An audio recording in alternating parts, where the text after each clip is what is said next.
Pada saat itu Andi diam-diam mengikuti gerak-gerik Fani dan laki-laki lain tersebut. Kemudian Andi melihat sendiri Fani dan laki-laki itu berjalan ke arah belakang rumah warga yang mana tempat itu minim pencahayaan dan cukup gelap. Andi pun merasa cemburu dengan apa yang Fani lakukan. Halo Sobat Pena, apa kabar hari ini? Assalamualaikum warahmatullahi wabarakatuh. Hari ini kita akan kembali membahas kejadian-kejadian mengerikan, kisah nyata yang terjadi di muka bumi ini. Pada tahun 2025, warga di Kabupaten Seruyan, Kalimantan Tengah, digegerkan dengan penemuan jasad seorang waria yang bersimbah cairan merah dengan kondisi yang sangat mengenaskan di rumahnya sendiri. Waria ini sehari-harinya bekerja di salon miliknya pribadi dan juga dia adalah penata rias. Di dalam kejadian ini, dia menjadi korban penghilangan nyawa oleh pasangan sesama jenisnya yang sempat merasa cemburu melihat korban pergi dengan laki-laki lain. Si pelaku diliputi rasa cemburu dan tersulut emosi dan menghabisi nyawa korban, namun juga merampas harta korban, yaitu berupa uang tunai sebesar 9,5 juta rupiah. Kasus waria pemilik salon kecantikan akhirnya menemui titik terang. Dari hasil penyelidikan Polres Seruyan, Kalimantan Tengah, dugaan pembunuhan mengerucut ke satu orang pelaku. Bagaimana kisah selengkapnya dari kasus yang satu ini? Langsung saja kita bahas di Kata Pena.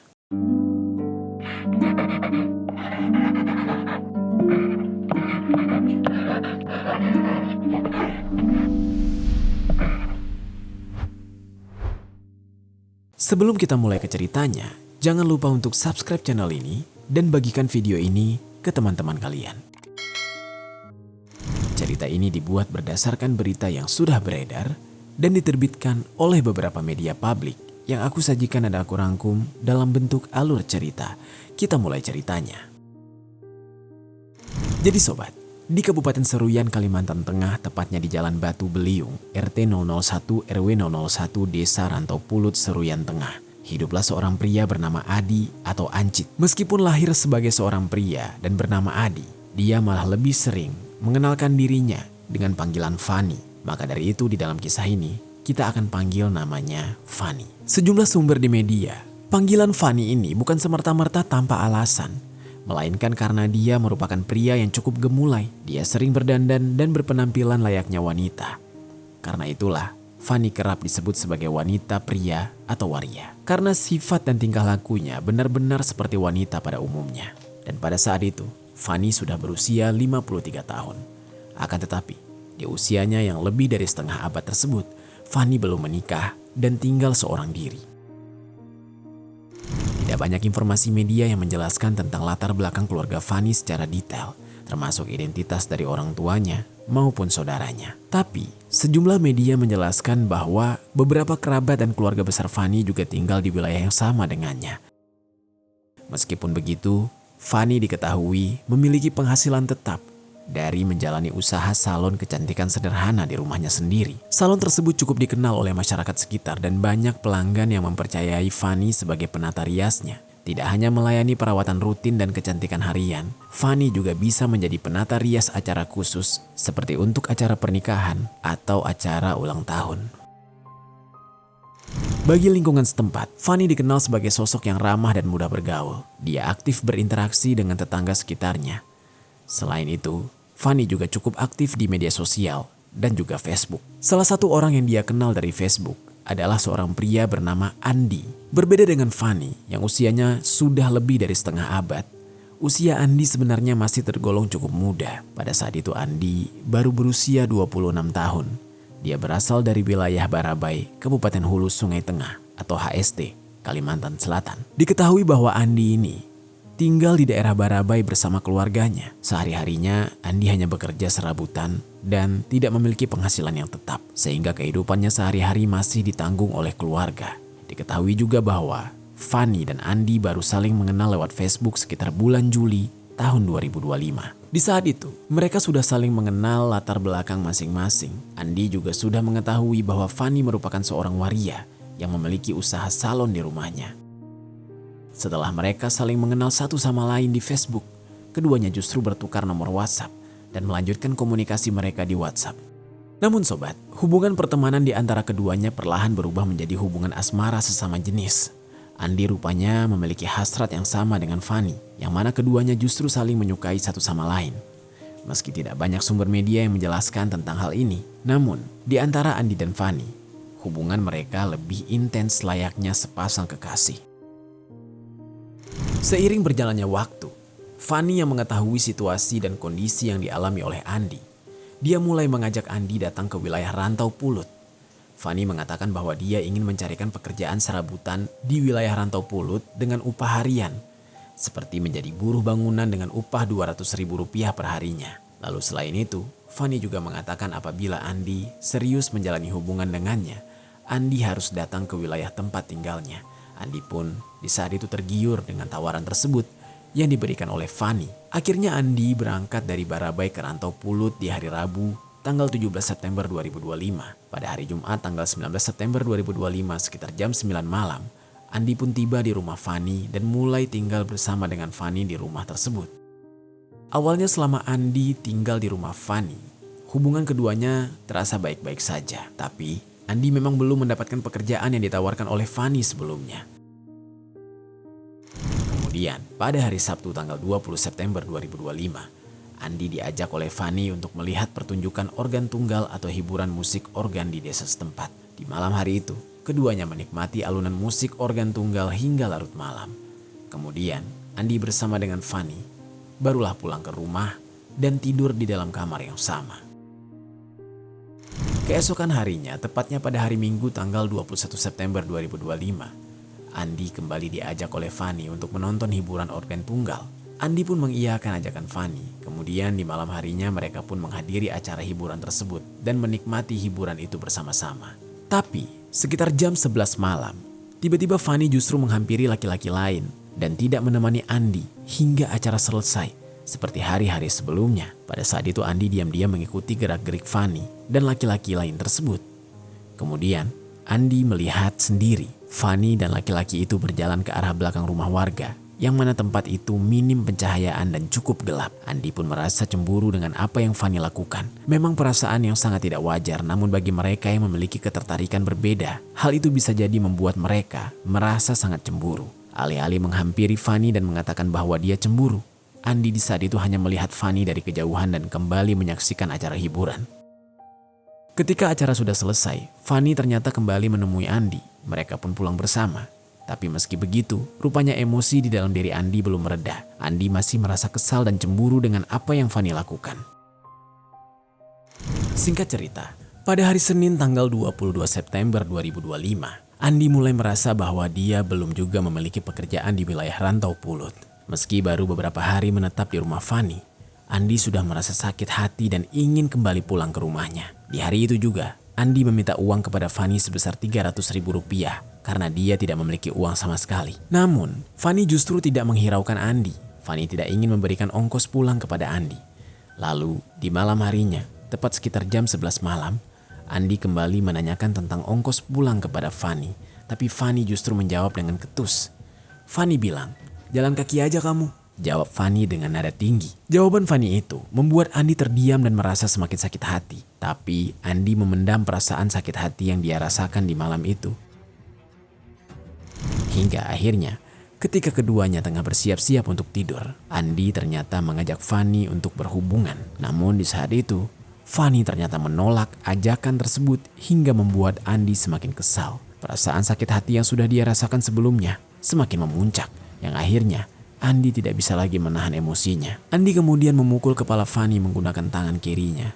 Di saat itu Fanny terkejut dan berusaha menangkis pukulan yang diterimanya. Fanny tidak hanya diam saja, dia melakukan perlawanan hingga keduanya dikuasai emosi yang tidak terkendali dan saling melayangkan pukulan satu sama lain.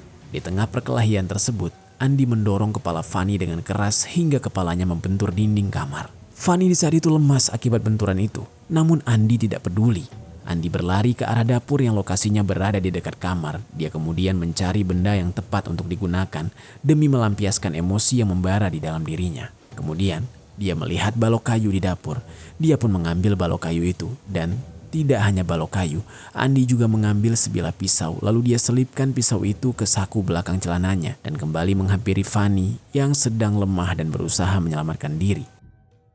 Tanpa berpikir panjang, Andi langsung mengayunkan balok kayu yang dia pegang ke arah kepala Fanny secara membabi buta.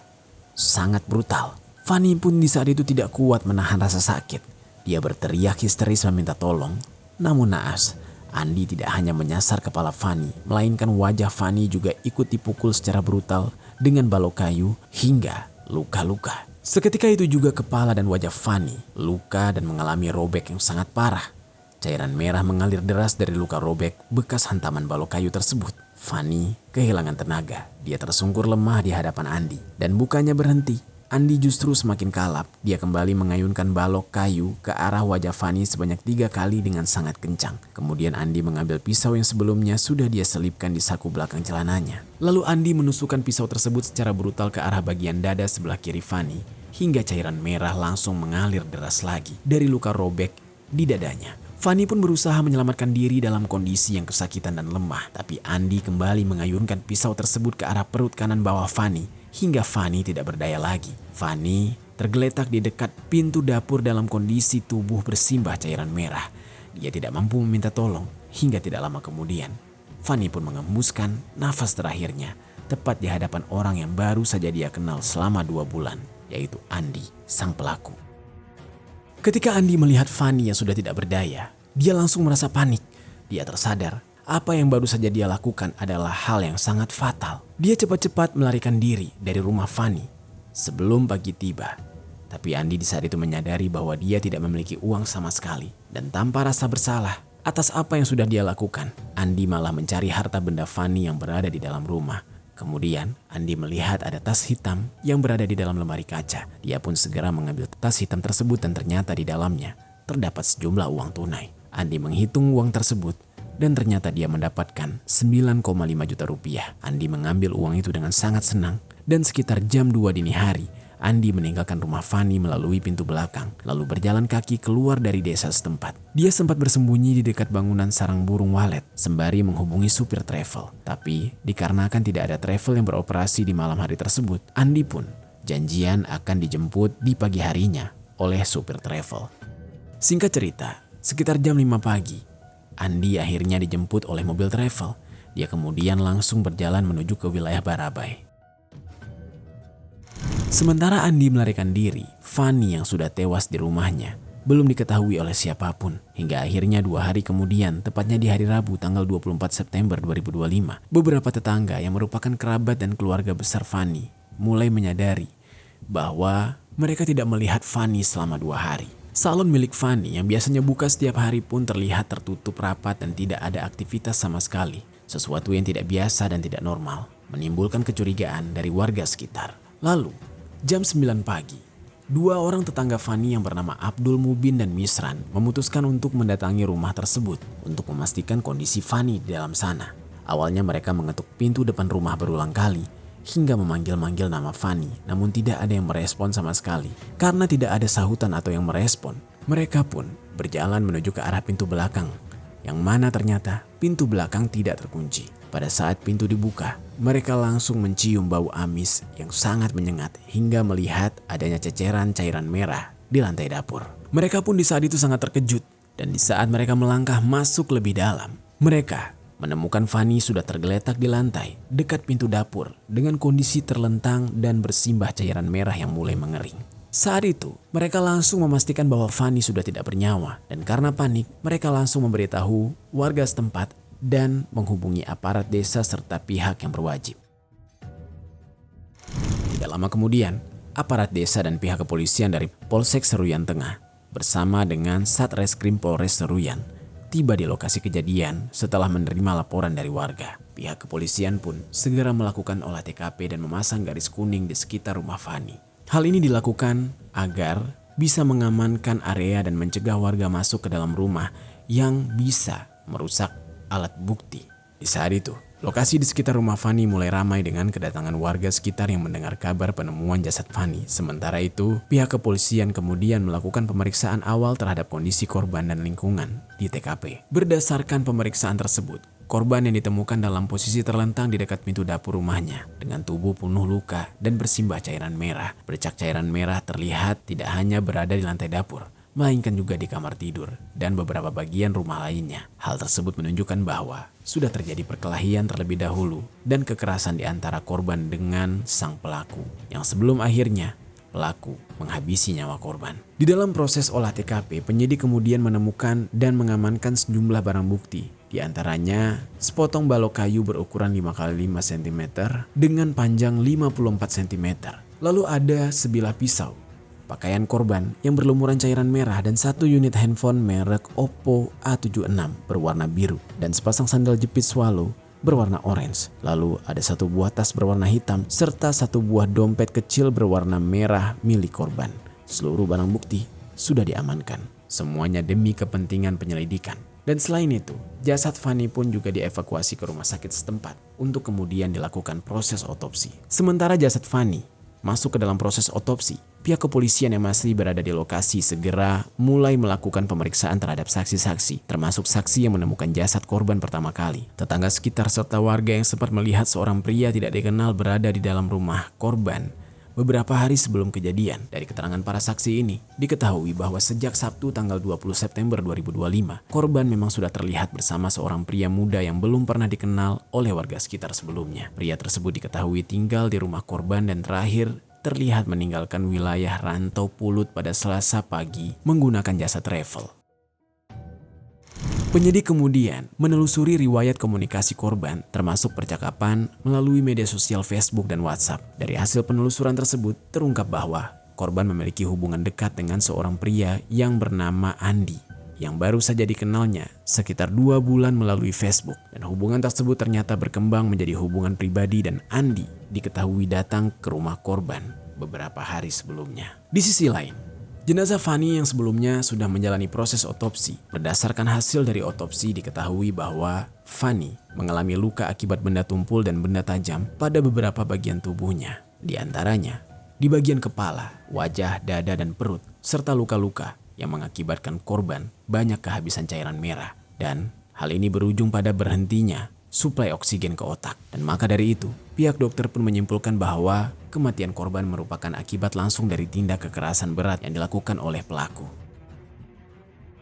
Setelah proses pemeriksaan medis selesai, jasad Fani kemudian dipulangkan ke rumah duka untuk segera diserahkan kepada pihak keluarga. Keluarga besar serta kerabat Fani tampak sangat berduka atas peristiwa yang mengerikan ini.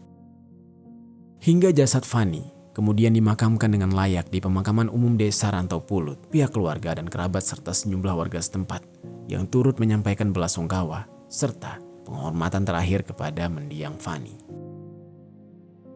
Sementara itu, proses penyelidikan pun tetap berlanjut berdasarkan rangkaian fakta, mulai dari keterangan saksi sampai barang bukti dan hasil otopsi dan juga jejak komunikasi korban. Penyidik menyimpulkan bahwa pelaku di balik hilangnya nyawa Fani merupakan seseorang dari orang terdekatnya. Arah penyelidikan pun mengerucut pada Andi sebagai terduga pelaku utama, yang mana pada saat korban ditemukan, Andi yang seharusnya tengah menginap di rumah Fani justru malah tidak berada di wilayah tersebut. Bahkan beberapa warga sekitar sempat melihat Andi pergi menggunakan travel di hari sebelum jasad Fani ditemukan. Akhirnya, penyidik pun meningkatkan status perkara dari penyelidikan ke penyidikan, serta menerbitkan perintah penangkapan terhadap Andi yang diketahui sudah melarikan diri ke wilayah Kalimantan Selatan. Dan melalui kerjasama tim gabungan pihak kepolisian, keberadaan Andi akhirnya terlacak. Hingga pada hari Jumat, tanggal 26 September 2025, Andi berhasil diamankan di Terminal Pantai Hambawang, Kabupaten Hulu Sungai Selatan. Di saat itu, tanpa perlawanan. Setelah ditangkap, Andi langsung dibawa ke Polres Seruyan untuk menjalani pemeriksaan intensif. Dalam pemeriksaan tersebut, Andi akhirnya mengakui seluruh perbuatannya. Termasuk dia mengakui bahwa dialah yang menghabisi nyawa Fani. Tak hanya itu, Andi juga mengaku bahwa dia mengambil uang tunai milik korban sebesar 9,5 juta rupiah untuk melarikan diri. Untuk memperkuat pembuktian, penyidik juga melakukan rekonstruksi peristiwa guna memastikan rangkaian tindakan yang dilakukan oleh Andi sebagai tersangka. Dan berdasarkan hasil penyelidikan tersebut, penyidik menyimpulkan bahwa perbuatan Andi dilakukan secara sadar dan sengaja dengan serangkaian tindakan kekerasan yang berulang dan menyasar pada bagian tubuh vital korban. Selain itu, setelah memastikan korban tidak berdaya, Andi juga melakukan pengambilan harta benda milik korban yang menunjukkan ada unsur pencurian dengan kekerasan dalam peristiwa tersebut. Andi kemudian dijerat dengan pasal 338 KUHP tentang penghilangan nyawa. Selain itu, penyidik juga menerapkan pasal 354 ayat 2 KUHP tentang penganiayaan berat yang mengakibatkan kematian, serta pasal 365 ayat 3 tentang pencurian dengan kekerasan yang mengakibatkan kematian. Sebagai pasal tambahan, Andi juga dikenakan pasal 362 KUHP tentang pencurian. Dengan dikenakannya pasal-pasal tersebut, Andi terancam pidana, hukuman paling lama 15 tahun.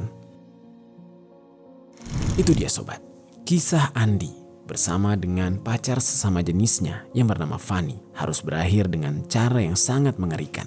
Apa pelajaran yang bisa kita ambil dari kisah ini? Oh ya sobat, aku pengen ngasih tahu ke kalian, Kata Pena tergabung di dalam program YouTube Shopping Affiliate. Nah, buat kalian yang sedang mencari barang-barang yang menarik dan keren, aku punya beberapa rekomendasi produk untuk kalian. Kalau tertarik, langsung saja klik link produk di pojok kiri bawah untuk pembeliannya.